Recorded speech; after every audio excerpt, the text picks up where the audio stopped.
Welcome into the Ravens Rundown. I am your host, Joey Petersen. First off, happy Masters Thursday to everybody watching, taking a break from their Masters viewing to click on us. Check us out right here. So appreciative that you did. On today's show, we got two awesome subjects to talk about. Number one, we're going to give you the latest update on some Jaire Alexander trade rumors.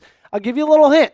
If you wanted him very bad, this might not be the best update. But if you didn't really want him on the team, stick around. You're going to like this one. Second up, right after that, we're going to talk about a possible free agent, a veteran free agent at that Baltimore might be very close to landing.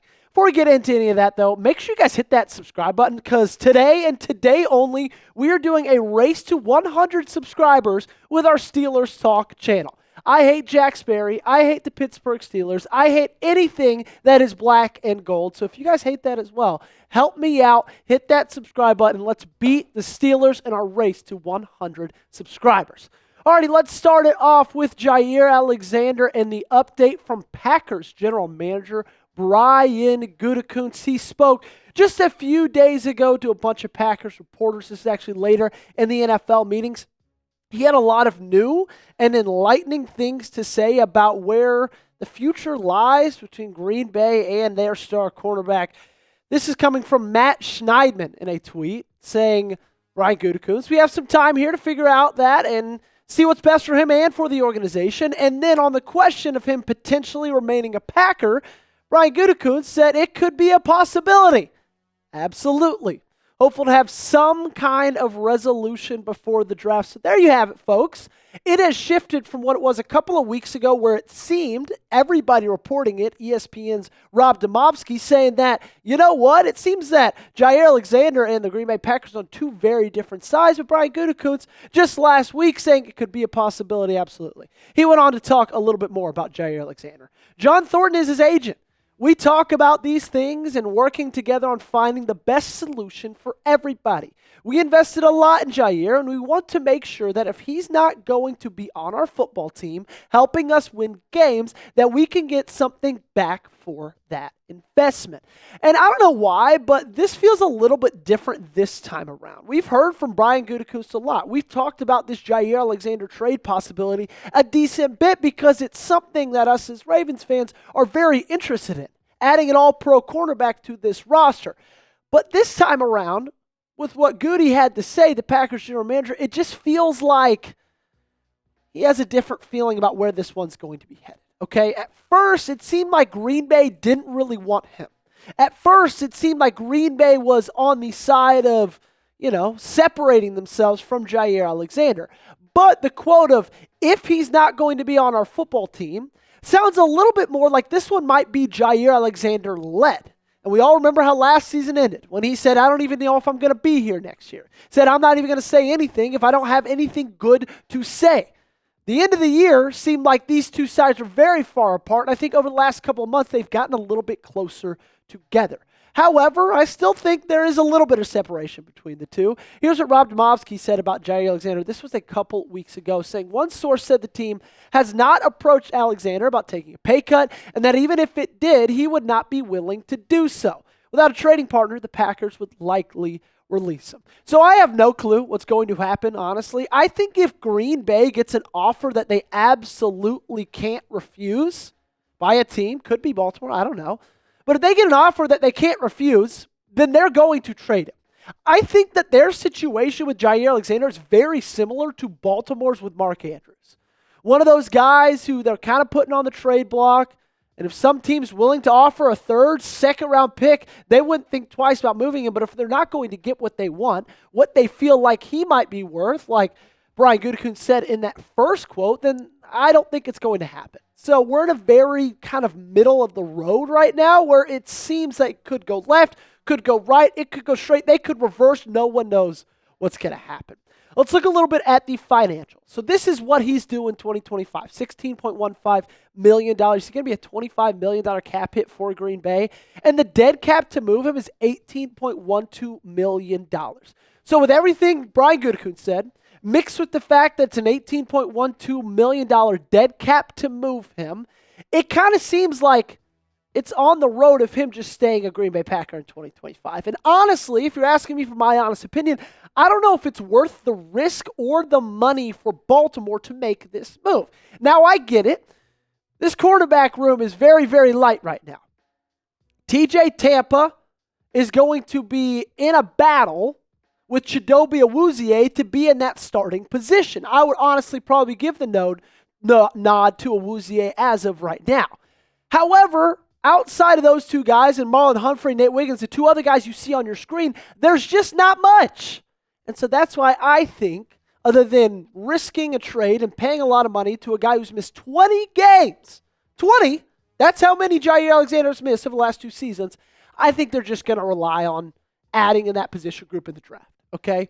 Here's 4 realistic cornerback draft targets I see the Baltimore Ravens targeting, possibly even selecting in the first couple rounds of the NFL draft. The only first rounder on this list is Jahdae Barron, cornerback for Texas. However, I've seen some mocks with him going as high as like pick number 7. And so I would be very surprised if he's there at 27. Although if he is, would not think twice about making that selection.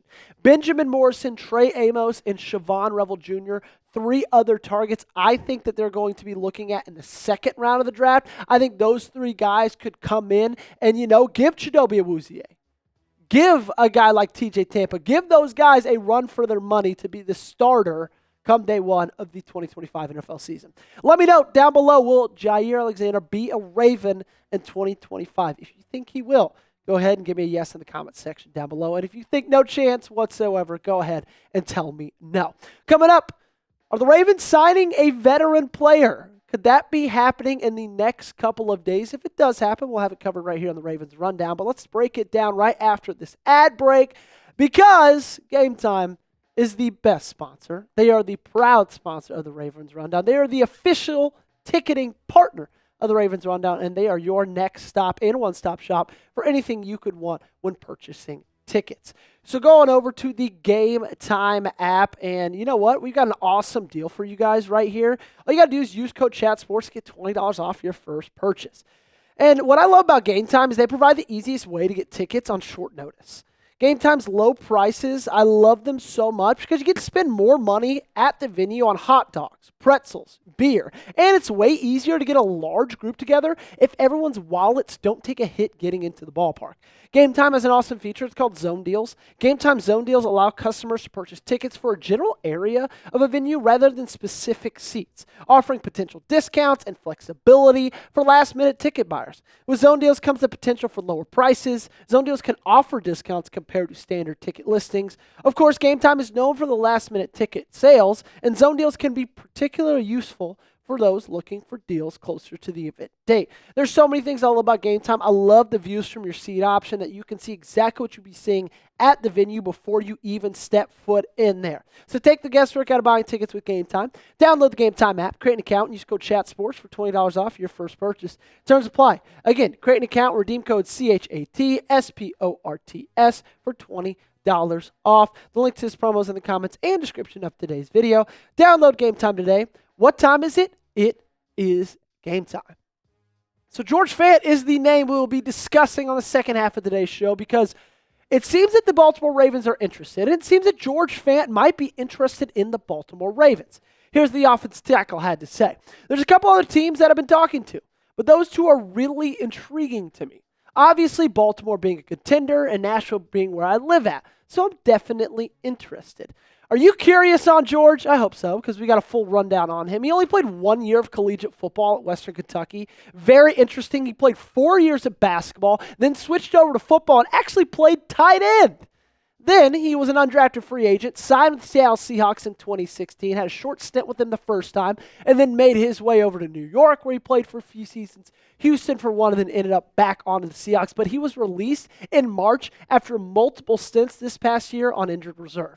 And that's really been the biggest drawback in his career. It's just his lack of availability. If you look at his snaps played over the last 5 seasons, 2024 was 30. 2023, he gave you a great season in Houston, played 915, but then 2022, back down to 516. Pretty consistent in 2021 and 2020, but that 2024 season is what I really want to look at, okay? He played the first 13 snaps in the first game, played the first drive, left with an injury, went on IR, came back week 9, played one more game, and then you didn't see in the rest of it. 30 total snaps for the entirety of the season. He's a fine tackle. His PFF grades are all right, 61.3 this past year, but you can't really bet on that because that's only 30 snaps we're looking at. 63.5 in 2023. His highest in the last 5 years has been 2021 season where he's a 71.1. And that's kind of why my one word for George Fant is fine.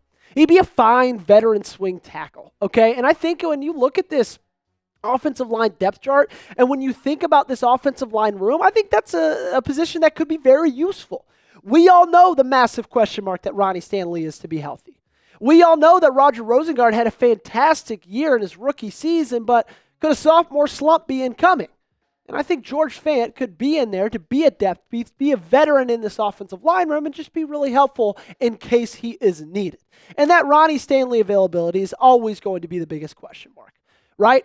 He gave you 17 games in the regular season in 2024, 13 in 2023. But in the 3 seasons before that, he gave you a total of 18 games played.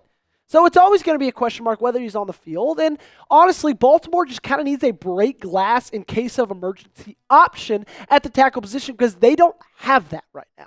I think they're going to add that in the NFL draft. I think they should add that in the NFL draft. But as of right now, if they were to go outside right now and play football, I don't care who it is, I don't care who's lining up against, they need some depth at the tackle position. I think George Fant would be an incredible option at that. So play GM for me. What would you do and what should Baltimore do with George Fant? Should they sign him? Or should they pass on him? Let me know by typing S for sign or typing P for pass. Make sure you guys hit that subscribe button while you're down there. Big red button. You can't miss it. And if you do, maybe go get some glasses and then come back, hit that big red button again. Lock us in right now.